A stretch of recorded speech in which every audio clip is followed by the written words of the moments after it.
Students, welcome to online study. तो आज की क्लास में हम कॉन्ट्रा एंट्री के बारे में कुछ चीजें जानते हैं। अभी तक मैंने जो आपको करवाया है वो 7 एंट्री कंप्लीट की है।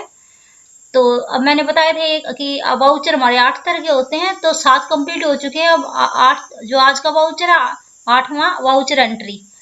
तो वाउचर एंट्री कौन सी हमारी आज? Contra voucher entry.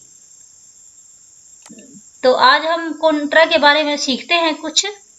तो सबसे पहले देखिए, first contra voucher is used to record transaction between bank and cash group. तो जो कॉन्ट्रा की एंट्री होती है, ये बैंक और कैश की जो एंट्री होती है, बैंकिंग में जो होती है हमारी जो ट्रांजैक्शन, उसके लिए यूज करते हैं। तो जो फर्स्ट हम यूज करते हैं, बस 3 तरह की एंट्री कॉन्ट्रा में यूज होती है। एक तो कैश टू बैंक, एक जो हम पैसे जब किसी बैंक से निकलवाते हैं या हम बैंक में जमा करवाते हैं, या एक बैंक से दूसरे बैंक में ट्रांसफर करवाते हैं। तो ये 3 तरह की एंट्री होती है। इसके अलावा कोई एंट्री कॉन्ट्रा में नहीं होती है। एक तो बैंक कैश है जो बैंक से निकलवाते हैं, और या फिर बैंक में जमा करवाते हैं, या एक बैंक से दूसरे बैंक में ट्रांसफर करवाते हैं।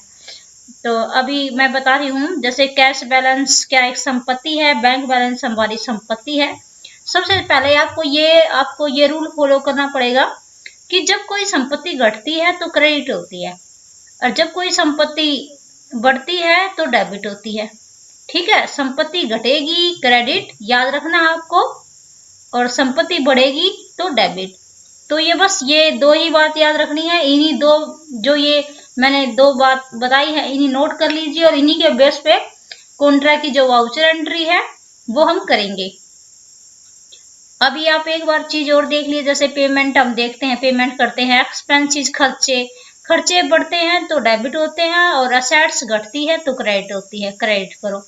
अभी इन्हीं रूल को फॉलो करते हुए हमारे पास ये स्टेटमेंट मैंने तैयार की है। तो इसमें सारी हम कॉन्ट्रा की जो एंट्री हमारी वो करेंगे। फर्स्ट जो एंट्री है कि 6000 रुपये नकद रुपए HDFC बैंक में जमा करवाए। अभी आपको ये दिखाई दे रहा है HDFC बैंक, मैंने लिखा हुआ एक्सिस बैंक। पहले आप इनके लेजर तैयार कर लीजिए। तो आप इसको मिनिमाइज करके, और आपको हम टैली ओपन करते हैं, टैली ERP ओपन। अभी तक जो मैंने बताया कि जब भी हम लेजर क्रिएट करते हैं तो मैंने ओल्ड सी का यूज कर दिया। वो लेजर होता है बीच में क्रिएट करना। अगर आपको स्टार्टिंग में लेजर बनाने हैं तो आप लेजर कैसे बनाओगे वो मैं आपको बताती हूँ अभी। तो अभी वर्क इन एजुकेशन मोड पर क्लिक करो, और यहाँ पे आपको जो ये मेन है, ये जो टैली का आपको दिखाई दे रहा है, आप सबसे पहले कंपनी क्रिएट करोगे। कंपनी क्रिएट किससे करते हैं हम? Alt प्लस F3 से। और यहाँ पे आपने क्रिएट कंपनी मैंने बनाई, यहाँ पे एंट्री इसका नाम रख दिया, कोई भी कंपनी का नाम। तो अब मैंने कंपनी का नाम रख दिया नीरू एंड कंपनी। यहाँ पे आप एड्रेस टाइप कर लीजिए, कोई भी मैं एड्रेस टाइप कर रही हूँ। अभी इंडिया में है, और स्टेट आप फिल कर सकते हो जो भी, हरियाणा, राजस्थान, गुजरात। पिन कोड भर दीजिए यहाँ पे, फिर phone number, mobile number company का, फैक्स नंबर, ईमेल एड्रेस वगैरह, वेबसाइट, ऐसे एंटर करके इसको पास कर दीजिए। अभी सबसे पहले आप कीबोर्ड से जो एस्केप बटन है उसको प्रेस करो, और यहाँ से आप लेजर के अकाउंट, यहाँ पे देखो लिखा हुआ अकाउंट्स इन्फो, इस पे एंटर करो या ए प्रेस करो। फिर यहाँ पे आपको ऑप्शन मिलेगा लेजर। यहाँ पे आपको 3 चीज दिखाई देंगी लेजर के अंदर। क्रिएट होता है जो हम सबसे पहले बनाते हैं, और डिस्प्ले के अंदर हम देख सकते हैं जो हमने बनाए, ऑल्टर के अंदर हम चेंज कर सकते हैं। तो अभी एक क्रिएट एंटर करते हैं, या सी प्रेस करो। अभी जो बैंक के नाम है, मैंने बैंक का नाम रखा जैसे HDFC का एक अकाउंट बनाते हैं हम। HDFC क्या है? एक बैंक अकाउंट है। तो यहाँ पे बैंक अकाउंट, यहाँ पे सबसे पहले होल्डर नेम में नीरो एंड कंपनी आ जाता है। तो यहाँ पे अकाउंट्स नंबर, जो भी अकाउंट्स नंबर है वो फिल कर दीजिए। और यहाँ पे जो भी HDFC का जो कोड है, IFC जो कोड होता है वो आप फिल कर दीजिए। अभी मैं अपने कुछ भी हम वो कर रहे हैं, कोई ये रियल कोड नहीं है। तो यहाँ पे कुछ मैंने FC जो कोड है वो फिल कर दिया। अब ये यहाँ पे प्रेस यानी कि इसको नोट एप्लीकेबल रखिए, नहीं तो आप यहाँ पे नोट एप्लीकेबल, ये नहीं तो नाम भी दे सकते हो HDFC बैंक। अभी ब्रांच है, जो ब्रांच जैसे कहाँ पे है, ये ब्रांच रोहतक में है।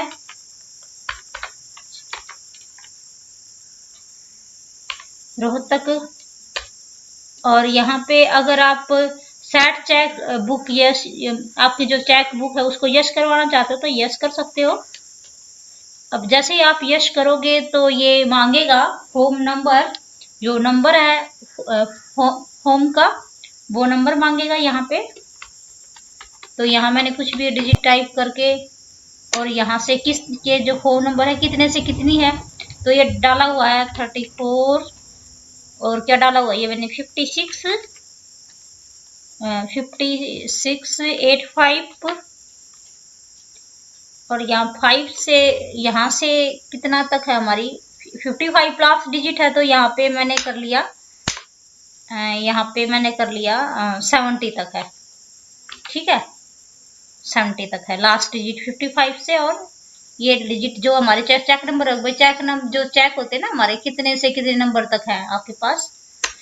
और यहाँ से अब हमने यहाँ पे मैंने डाल दिया, जैसे अभी इसमें शायद नंबर मैच नहीं हुआ है ये। अभी देखिए ये 34, हाँ ये डिजिट में अगर गड़बड़ होती है तो फिर ये एक्सेप्ट नहीं करेगा। तो आप ये ध्यान से डाल लीजिए 34 56, 6 के बाद है 85 8, और ये 55 है लास्ट। तो यहाँ पे हम 60 कर लेते हैं। ठीक है, और 60 तक अब हमारी कितनी जो नंबर होते हैं वो 4 5 6 नंबर होते हैं, क्योंकि 55 भी ने साथ लिया, 55 56 57 58 59 60। तो ये जो 6 नंबर ऑटोमेटिक आ जाएगा। आप यहाँ पे चेक बुक नेम दे रख सकते हो। तो यहाँ जो चेक बुक HDFC की बैंक की है, आप ऐसे एक्सेप्ट कर सकते हो। ठीक है, इसको सेट को चेक को प्रिंटिंग इसको यस करना चाहते हो यस कर सकते हो, नहीं तो यहाँ पे नो रहने दो। HDFC फिर एड्रेस वगैरह जहाँ भी है रोहतक में जो भी है, जैसे पावर हाउस, जो भी मैंने एड्रेस टाइप कर दिया। कंट्री इंडिया, और यहाँ पे हरियाणा, पिन कोड डाल दीजिए। फिर तो यहाँ पे मैं कुछ डाल दी।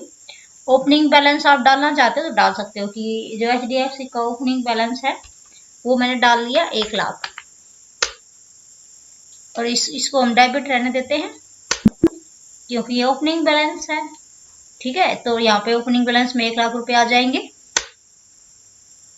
ऐसे ही आप एक्सिस बैंक है, जो एक और बैंक ले लेते हैं हम, एक्सिस बैंक।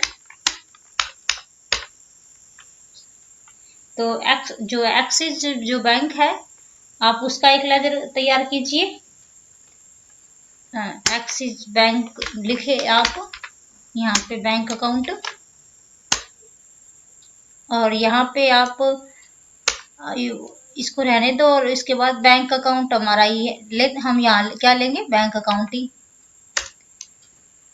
तो नीरू कंपनी और एक्सिस बैंक का जो नंबर है आप अकाउंट नंबर डाल दीजिए। यहाँ पे IFC कोड जो भी है एक्सिस बैंक का,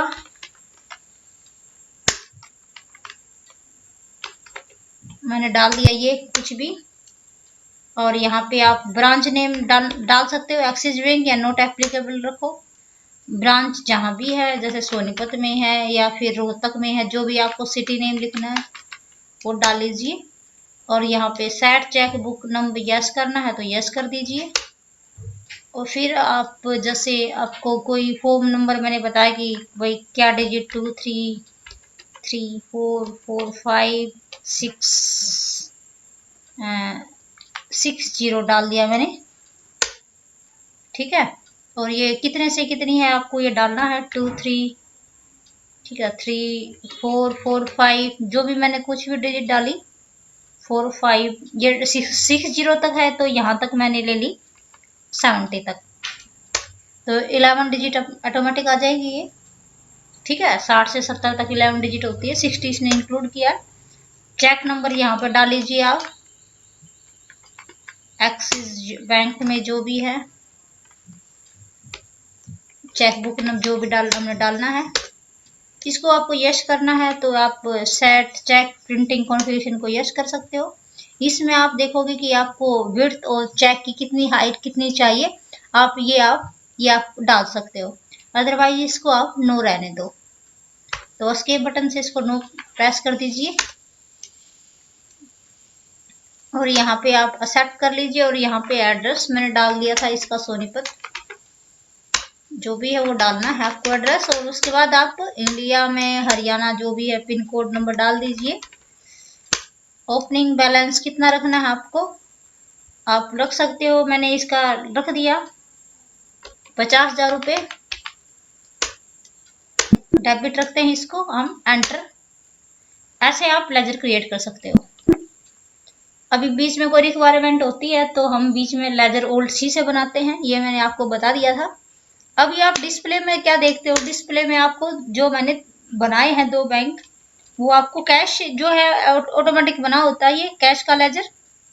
इसका ग्रुप देख लीजिए आप एक बार, हेड कैश इन हैंड है और यहाँ पे प्रॉफिट एंड लॉस जो है बना होता है, ये इसका प्राइमरी होता है, ठीक है। तो ये 2 लेजर मैंने बनाए हैं, HDFC और एक्सिस बैंक। और यहाँ पे अगर आपको चेंजिंग करना है, कुछ गलत हो मिस्टेक आपसे होती है तो आप ऑल्टर में जाके, जैसे एक्सिस बैंक में आपको कुछ चेंज करना है तो यहाँ से आप चेंज कर सकते हो। ऑल्टर में चेंज करने के लिए होता है, डिस्प्ले में दिखाएंगे, और क्रिएट में क्या होता है, न्यू। तो तीनों का अलग अलग काम है ये। अभी हम वाउचर एंट्री की तरफ चलते हैं। अकाउंटिंग वाउचर एंटर कर दीजिए। आज हम सीखेंगे कॉन्ट्रा की एंट्री, F4, ठीक है। अब ये सबसे पहले इसकी स्टेटमेंट पढ़ते हैं। स्टेटमेंट में क्या है, 6,000 नकद रुपए HDFC बैंक में जमा करवाए। तो इसकी एंट्री अब हम कैसे करेंगे, 6,000 रुपए नकद जमा करवाए हैं HDFC बैंक में, तो यहाँ पे कॉन्ट्रा की एंट्री। अब यहाँ पे मैंने क्या कर दिया, क्रेडिट में कर दिया कैश। अभी मैं आपको बताऊंगी ये कैश मैंने क्यों किया है, अभी आपको सारी चीज पता लग जाएगी। 6,000 रुपीज। अभी यहाँ पे देखिए नेगेटिव कैश दिखाएगा यहाँ पे आपका, इसको कोई की प्रेस कर दीजिए और यहाँ पे मैंने लिखा HDFC बैंक में जमा करवाए हैं, तो HDFC बैंक। तो 1 लाख पहले था, 1,06,000 HDFC बैंक में जमा हो रहे हैं। तो देखो आपको मैंने क्या बताया था, जब संपत्ति घटती है तो क्रेडिट कीजिए। कैश को मैंने क्रेडिट दिया। जमा किस में करवाए हैं, HDFC बैंक में जमा करवाए हैं, तो HDFC बैंक की जो क्या है संपत्ति बढ़ जाती है। जब HDFC बैंक में हमने संपत्ति मैंने पैसे जमा करवाए तो यहाँ पे क्या है, HDFC बैंक की संपत्ति बढ़ गई। 1 लाख रुपए थे पहले, जो ओपनिंग बैलेंस था 6,000 रुपए और जमा करवा दिए तो 1,06,000 रुपए हो जाता है। तो यहाँ पे जो HDFC बैंक को हमने क्या कर लिया, डेबिट कर लिया, ठीक है। वही रूल आपको याद रखना है। जैसे मैंने बताया था कि जब भी कोई संपत्ति घटती है तो क्रेडिट करो, और जब भी कोई संपत्ति बढ़ती है तो डेबिट करो। तो यहाँ पे HDFC की संपत्ति बढ़ रही है तो इसको मैंने क्या कर दिया, डेबिट कर दिया। और हमारे पास से कैश की संपत्ति घट गई है क्योंकि बैंक में जमा हो गए हैं वो पैसे। तो अब आप इसको क्या कर सकते हो, या कैश को क्रेडिट कर दिया और HDFC बैंक को डेबिट कर दिया। अब आप एंटर कर लीजिए यहाँ पे 6,000 रुपये। और यहाँ पे बताइए जो 6,000 रुपये है आपको कितने नोट डालने हैं, 1,000 के डालने हैं आपने या 500 के कितने डालने हैं, आप वो यहाँ पे डाल सकते हो। मैंने 500 के 6 नोट डालने हैं, तब मेरे 3,000 रुपये होते हैं। नहीं सॉरी कितना था, कितने पैसे थे आपके पास, 6,000 रुपये की एंट्री थी, तो अभी 3,500 के 6 डाले 3,000 रुपये। और फिर हमें किसके डालने पड़ेंगे, या फिर 1,000 के डाल देते हैं। 3 नोट, 3 3 6, ठीक है। या आप इसको काट के डिलीट करके 3 नोट इसके डाल दीजिए, आप ऐसे कर सकते हो। 6 टोटल इसके कर सकते हो। तो यहाँ पे आपको फिर 0 करना पड़ेगा। तो आप जैसे भी जो भी जितने नोट है आपके 2,000 के 3 है, या 1,000 के हैं, या 500 के हैं, 100 के हैं, वो आप ऐसे नोट डाल सकते हो। तो आप इसको एंटर कर लीजिए। अभी आप बैंक की जो थी वो हमने यहाँ पे डाल लिया। जैसे एच जो भी है इसमें हमने यहाँ पे आप नोट एप्लीकेबल या स्पेशल बैंक अगर रखना चाहते हो तो स्पेसिफाई बैंक नेम कर सकते हो। और यहाँ पे फिर पासवर्ड मांगेगा, इसलिए आप इसको नोट एप्लीकेबल रहने दो। अब एंट्री को आप एक्सेप्ट कर लो यहाँ पे, ठीक है। अब एंटर कर दीजिए। तो ये एंट्री आपको मैं उम्मीद करती हूँ कि समझ में आ गई होगी। जैसे जैसे अब एंट्री करते जाएंगे सारे आपके डाउट क्लियर होते जाएंगे। अभी मैंने बताया था कि 3 ही एंट्री इस कॉन्ट्रा में करते हैं। एक तो पैसे जमा करवाते हैं, डिपॉजिट करवाते हैं, या बैंक से विड्रॉ करते हैं, या एक बैंक से दूसरे बैंक में ट्रांसफर करवाते हैं, ठीक है। ये 3 ही एंट्री हमारी इसके अंदर होगी, वो हम ऐसे करते जाएंगे, प्रैक्टिस कर। अब आप नेक्स्ट स्टेटमेंट करो। नेक्स्ट स्टेटमेंट कहती है हमारी 4,000 रुपये नकद रुपए HDFC बैंक से निकाले। अब जमा करवाए थे पहले एंट्री में, अब निकाले हैं। निकालेंगे तो संपत्ति HDFC की संपत्ति वो क्या है, घट जाएगी। तो अब एंट्री को हम कैसे करेंगे, तो क्रेडिट में क्या करेंगे। अब यहाँ पे HDFC बैंक, यहाँ पे कितने निकाले हैं, 4,000 रुपीज।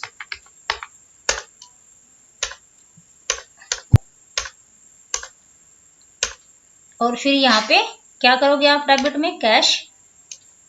अभी आपको ये एंट्री समझ में आ गई होगी। अभी आप ये देखिए कि कितने पैसे थे टोटल HDFC के बैंक के पास, 1,06,000 हो चुके थे। जब मैंने 4,000 रुपये निकाल दिए तो 1,02,000 रुपये की जो अमाउंट है वो रह जाती है हमारी।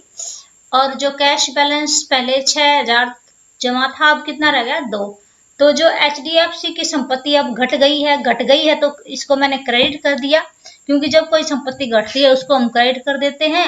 और जब तो हमारी संपत्ति जब बढ़ती है तो उसको हम डेबिट कर देते। तो ये कैश का जो है अब यहाँ पे क्या है, वो हमारे क्या निकाल रहे हैं, तो वो हमारे पास आ गए हैं। तो यहाँ पे अब कैश क्या कर देंगे, हम डेबिट कर देंगे। अब आप इसको एक्सेप्ट कर लीजिए। नेक्स्ट स्टेटमेंट है हमारी 7,000 रुपये HDFC बैंक से एक्सिस बैंक में ट्रांसफर करवाए। किसमें, 7,000 रुपये हमारे जो 2 खाते हैं HDFC बैंक से मेरे को एक्सिस बैंक में ट्रांसफर करवाने हैं। तो इसकी भी एंट्री हम कॉन्ट्रा में ही करेंगे। तो आप इस एंट्री को कैसे करोगे, HDFC बैंक से ट्रांसफर करवाए हैं तो क्रेडिट में HDFC बैंक कर लीजिए, क्योंकि इसमें क्या है, HDFC बैंक की जो संपत्ति हो क्या रही है, घट रही है, तो हम इसको क्रेडिट कर रहे हैं। कितने, 7,000 रुपीज।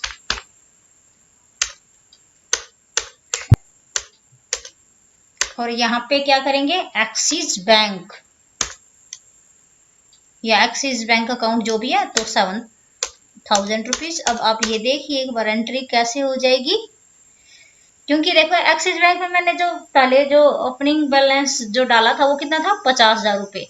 तो अब HDFC बैंक से निकालकर 7,000 रुपये हमने इसमें जमा करवा दिया, तो यहाँ पे 57,000 हो जाता है एक्सिस बैंक में। 7,000 इसमें ट्रांसफर करवा दिए हैं, तो यहाँ पे इसकी अमाउंट देखिए एक बार एक्सिस बैंक में अब कितनी हो जाएगी, 57, क्योंकि 50,000 रुपये पहले डाल दिए थे, ठीक है।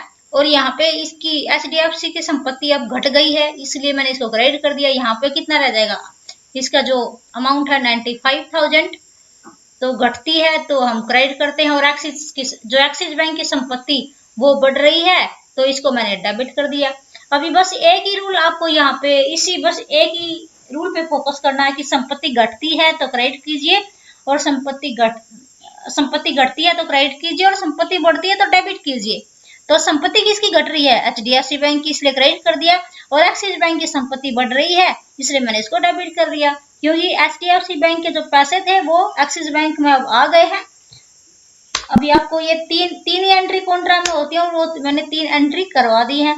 अगर आप बाकी जो एंट्री है फिर वही रिपीट होती रहेंगी, ऐसा ही है। अगर आप खुद करना चाहते हो तो खुद भी कर सकते हो, नहीं तो एक बार मैं फिर प्रैक्टिस करवा रही हूँ। 12,000 रुपये नकद रुपये एचडी बैंक से जमा करवाए। कितने? 12,000 रुपये नकद जो है 12,000 रुपये HDFC बैंक में क्या करवा दिए? डिपॉजिट करवा दिए। तो अब जमा किस में करवाए हैं? HDFC बैंक में। तो यहाँ इसकी संपत्ति किसकी है? इसकी संपत्ति अब बढ़ रही है HDFC की, तो यहाँ पे HDFC डेबिट हो जाएगा। और यहाँ पे मैंने कैश को क्या कर दिया? क्रेडिट। कितने पैसे थे? 12,000 रुपये।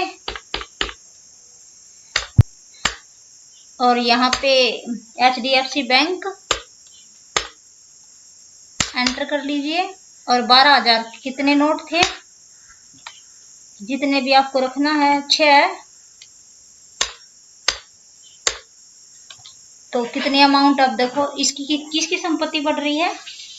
जिसकी संपत्ति बढ़ती है उसको डेबिट करते हैं। HDFC की संपत्ति जमा करवाएं तो बढ़ गई है। ठीक है, अब पहले 95 का अमाउंट था लास्ट एंट्री में, अब यहाँ पे 1,07,000 रुपये हो जाएंगे। ठीक है, तो आप इसको एंटर कर लीजिए। नेक्स्ट स्टेटमेंट क्या है हमारी? फिफ्थ जो है नेक्स्ट, 15,000 रुपये नकद रुपये एक्सिस बैंक में जमा करें। अब क्या है? एक्सिस बैंक में जमा करवाए। तो एक्सिस बैंक में जमा करवाते तो एक्सिस बैंक की संपत्ति फिर बढ़ जाती है, तो यहाँ एक्सिस बैंक को डेबिट करेंगे। कैश क्रेडिट कितनी थी? 15,000 रुपये। और यहाँ पे क्या लेंगे? एक्सिस बैंक या एक्सिस अकाउंट कर दो, एक्सिस बैंक अकाउंट 15,000 रुपये। और आप डाल दीजिए अब 15,000 रुपये के कितने हैं हमारे? ये 1000 के 15 नोट कर लो, 15,000 रुपये हो जाते हैं। अभी ये आपको क्लियर होगा ये डेबिट किस लिए किया और क्रेडिट किस लिए। अब एक्सिस बैंक की संपत्ति जमा करवाएं तो बढ़ रही है, तो इसको हमने डेबिट कर दिया और कैश को क्रेडिट कर दिया। नेक्स्ट स्टेटमेंट फिर है 13,000 रुपये नकद रुपये HDFC बैंक से निकलवाए। तो अब HDFC बैंक की संपत्ति इस एंट्री में घट जाएगी। ठीक है, तो HDFC बैंक को हम क्या करेंगे? घट रही है तो क्या करते हैं? क्रेडिट करते हैं। तो यहाँ पे क्या लिखेंगे? HDFC बैंक कितने थे? 13,000 रुपये।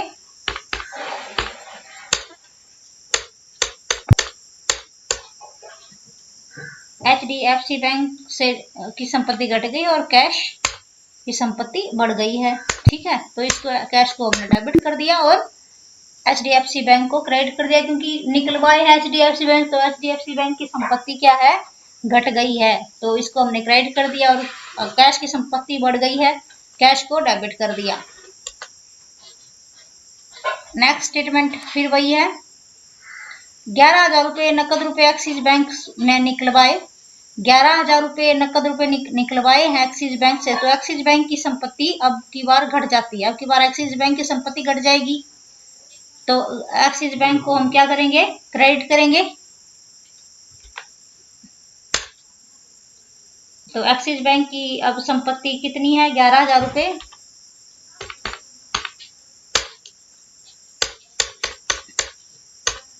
और यहाँ पे क्या करेंगे? कैश की संपत्ति अब बढ़ रही है, तो कैश को यहाँ डेबिट कर दिया हमने। अब निकलवाए एक्सिस बैंक से निकलवाए, तो एक्सिस बैंक को हमने क्या कर दिया? क्रेडिट कर दिया। जिसकी संपत्ति घटती है उसको हम क्रेडिट करते हैं, जिसकी संपत्ति बढ़ती है उसको डेबिट करते हैं। कैश की संपत्ति बढ़ रही है, तो इसको कैश को हमने क्या कर दिया? डेबिट कर दिया। और एक्सिस बैंक को क्रेडिट कर दिया, क्योंकि एक्सिस बैंक की संपत्ति घट रही है। नेक्स्ट स्टेटमेंट क्या कहती है हमारी? अभी 23,000 रुपये नकद रुपये एक्सिस बैंक में जमा करवाए। अब एक्सिस बैंक में जमा करवाए तो एक्सिस बैंक की संपत्ति क्या है? बढ़ रही है। अब की बार एक्सिस बैंक को हम क्या कर देंगे? डेबिट कर देंगे। तो यहाँ पे एंट्री क्या हो जाएगी? यहाँ पे कैश 23,000 रुपये और यहाँ पे एक्सिस बैंक में अब 23,000 रुपये है, तो अब देखते हैं कि कितने कितने नोट हैं हमारे। तो 2,000 के मैंने कर दिए 10 नोट, 20 और 1,000 के 3, तो 23,000 टोटल हो जाते हैं। तो अब इसको हम क्या करेंगे, एक्सिस बैंक की संपत्ति अब की बार बढ़ रही है, तो इसको एक्सिस बैंक को हमने क्या कर दिया, डेबिट कर दिया, और कैश की संपत्ति घट रही है तो इस कैश को हमने क्रेडिट कर दिया। ठीक है, तो अब हम ऐसे करेंगे इसको, ये समझ में आ गया होगा आपको।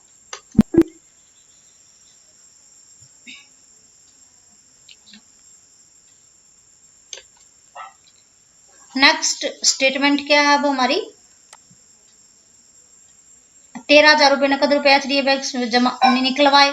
अब की बार एचडीएफसी बैंक निकलवाएंगे तो एचडीएफसी बैंक की संपत्ति क्या है, घट जाएगी।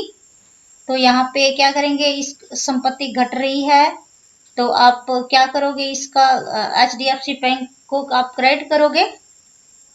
ठीक है, तो अब आप यहाँ पे कितने हैं, 13,000 रुपये निकलवाए हैं, तो यहाँ पे आप एचडीएफसी बैंक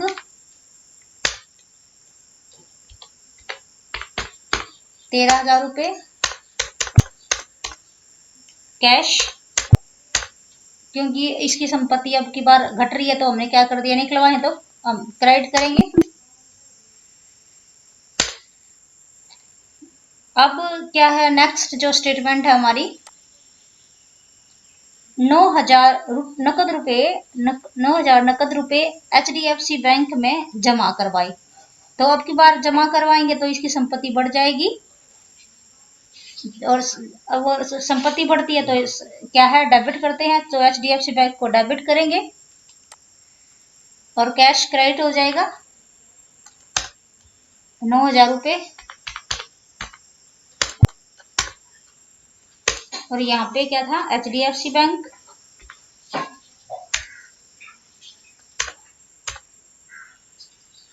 ₹9,000 था तो कितना होगा आपका, और यहाँ 200 भी अगर मैं 18 नोट डालती हूँ तो ये कितना होता है, 3600 रुपये, 36 18 कितना था, नोट टोटल कितना है 9,000।